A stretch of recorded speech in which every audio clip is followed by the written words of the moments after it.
I think it's words, because words matter. You know, the old adage of sticks and stones break my bones, but words will never harm me. I don't think ever a bigger lie was ever said. I think words are so damaging, and the micro words that we use can be so long-lastingly damaging. They can put people into careers, behavioral norms that they are not, but they're doing it because they know the words. They understand the consequence of the word. They understand the consequence of behavior, and they're the micro words. And the micro words are not the words that you go into a meeting and say, right, you messed up, you did bad, let's fix it and move forward. They're the words that you go home at night with your significant other, and you ponder and like, what the hell happened today? What did I do? What did I say? What did I miss? Those are things that you don't have answers for, that you muddle around. Those small words matter.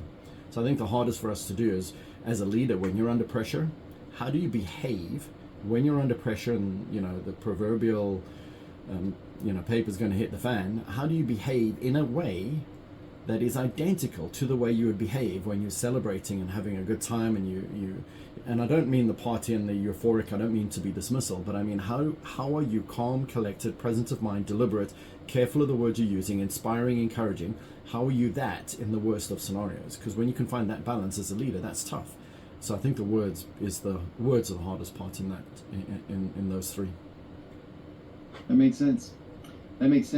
I thought you were going to say time.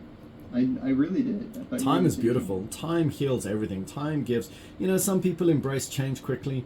Some people take a long time, but the beauty of life that I've experienced is when you find people that want to, when you give them space to want to, and you make it okay for them to want to do something different and be something different, and there's no consequence.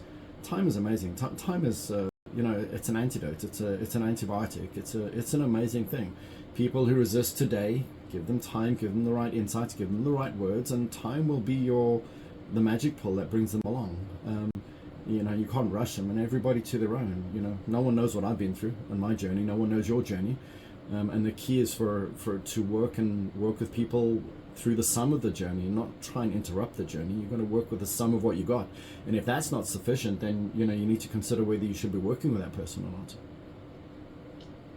So leading magnanimously, you picked a great title. Leading magnanimously. I was sitting here, I was practicing even before the show to try to say the word. And that whole idea of that book is what for you? It's about being humble. So I decided to take all of the wisdoms that I've learned from Simon and Drucker and all of the brand, just all of these beautiful people out there that have put some amazing words out